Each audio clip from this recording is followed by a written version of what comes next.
Good morning and welcome back to my channel. Today we have some glorious weather. We're down here at the Cranbourne Botanic Gardens and I've heard a little whisper that the Kangaroo Paws anaxanthus plants are in flower and putting on a magnificent display. So come along with me and let's go and check it out. The anaxanthus genus is one of Australia's most iconic plants. Just have a look at the colour of this one right here. This is like a lilac purple colour.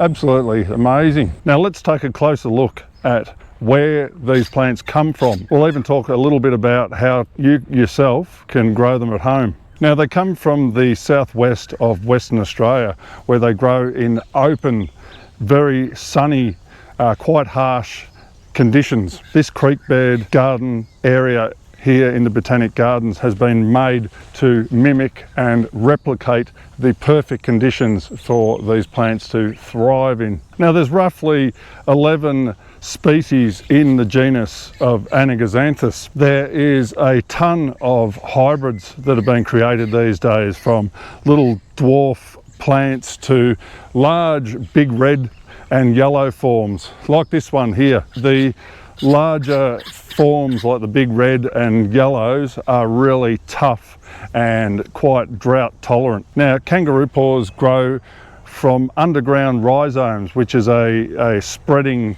root system. So this makes it easy when you're at home. You can dig them up and divide them to make more plants. They have a lovely strappy green soft leaf foliage, and they have these stalks that grow from right down the base all the way up, reaching up into the sky. Now this is to attract the beautiful honey eater birds and insects. They fly down out of the trees. The birds have even evolved with the flowers, so some of the little honey eaters have got like hooked beaks, so they can get right inside these little flower tubes. If you come a bit closer, I can show you here. See this little open bit here? The birds get their little tiny beaks right up in here and collect that nectar out of there.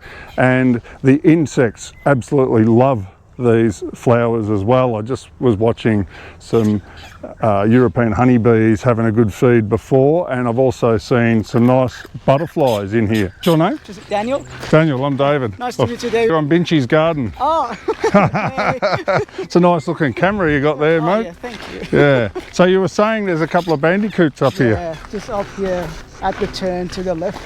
I don't know whether you can see this or not, but we're just watching a little native bandicoot just over underneath the Xanthorrhoea australis grass trees.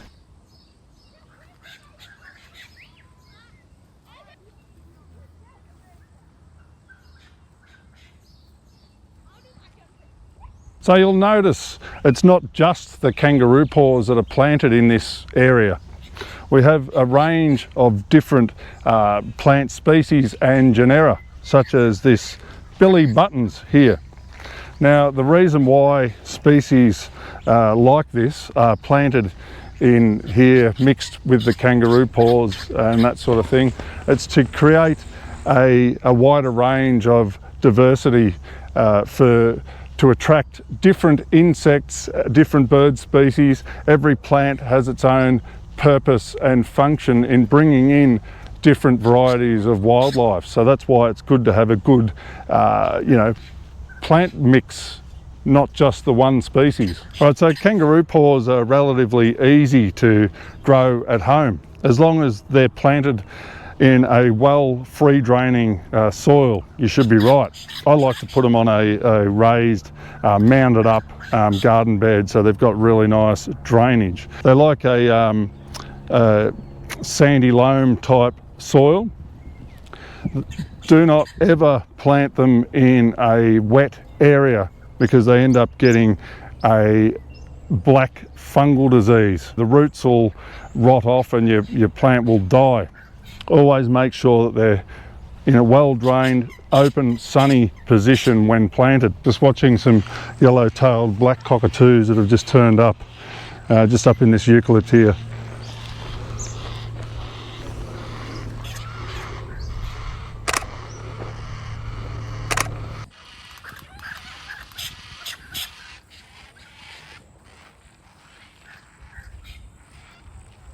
Another tip with growing kangaroo paw is when these plants finish flowering, see these large stalks here, you cut those stalks off right down to the base in amongst the foliage.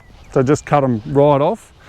I have even heard of people running over the whole plant with a lawnmower, and then it grows all new fresh growth the following season. Be mindful when trimming your spent paw flowers off once they've finished flowering.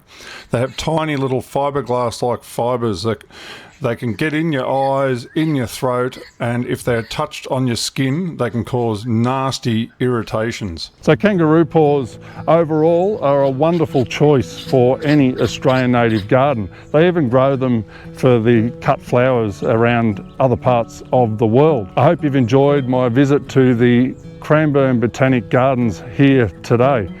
Don't forget, like, comment and subscribe to Binchy's Garden on my YouTube channel for plenty more Australian native plant content coming your way.